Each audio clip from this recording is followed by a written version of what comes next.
በኦሮሚያ ክልል ተገነባው የአርጆ የድንጋይ ከሰል ፋብሪካ ጠቅላይ ሚኒስትር አብይ አህመድ በተገኙበት ተመርቋል።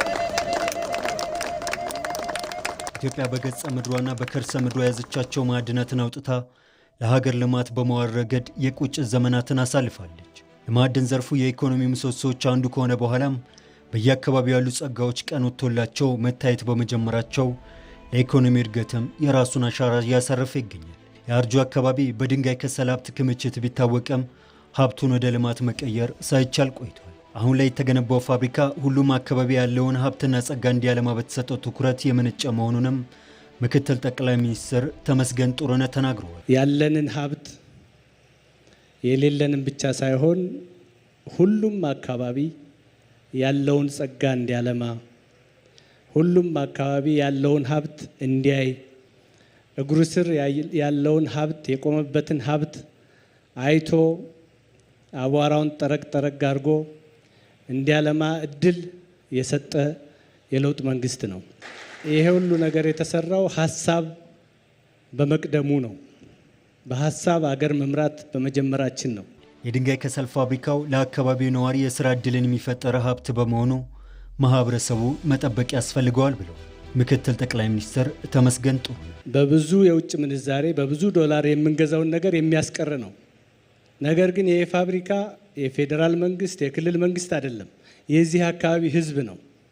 እዚህ ፋብሪካ ውስጥ የሚሰራ ሰው የሚቀጠር ሰው ከሾፌርነት ጀምሮ የማሽን ባለሙያውና ይሄንን ፋብሪካ የሚያንቀሳቅሰው ሁሉ ስራ አስኪያጁ ሁሉ አብዛኛው ሰው ለዚች ለአርጆ አካባቢ ልማት የሚተጋ ያለውን ትንሽ ገንዘብ የሚያዋጣ እና ትልቅ ነገር የሚያደርግ ነውና ይሄ ፋብሪካ ከዚህ በኋላ ለዚህ አካባቢ ህዝብ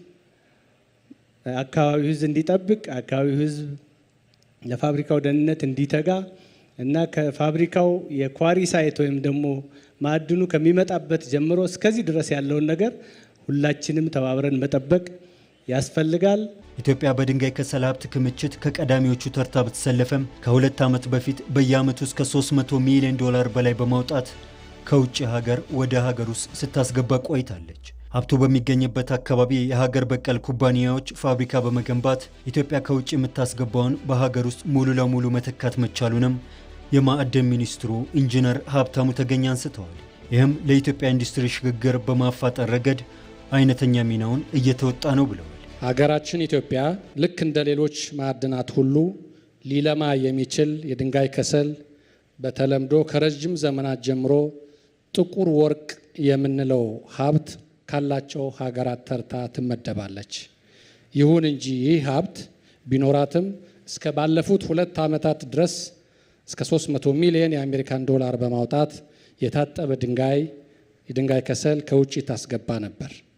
በከፍተኛ የውጭ ምንዛሪ ወደ ኢትዮጵያ የሚገባውን ለሲሚንቶ፣ ለብረት፣ ለሴራሚክ እና ሌሎች ፋብሪካዎች ፍጆታ የሚለውን እስከ 2.3 ሚሊዮን ቶን የሚደርሰውን የድንጋይ ከሰል መንግስት በሰጠው ከፍተኛ ትኩረት ሀብቱ በሚገኝባቸው አካባቢዎች ለሀገር በቀል ኩባንያዎች የከሰል ማቀነባበሪያ ፕላንት እንዲገነቡ ተደርጎ በሀገር ውስጥ ምርቱ ሙሉ በሙሉ እንዲተካ ተደርጓል።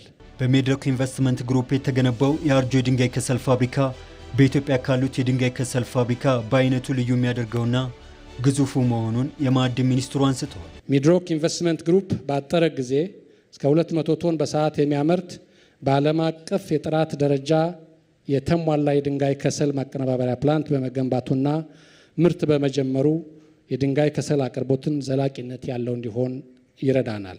እንደ ድንጋይ ከሰል ሁሉ የኢትዮጵያን የሴራሚክስ ፍላጎት ሙሉ ለሙሉ በሀገር ውስጥ ለመተካትም በሚቀጥሉት 3 ወራት ውስጥ ግዙፍ ኩባንያዎች እንደሚመረቁም ተገልጿል። የኮንስትራክሽንና የማኑፋክቸሪንግ ኢንዱስትሪ ዋነኛ ግብዓት የሆነው የብረት ማዕድንም በሀገር ውስጥ ለማምረት ጥረት እየተደረገ መሆኑን ተመላክቷል።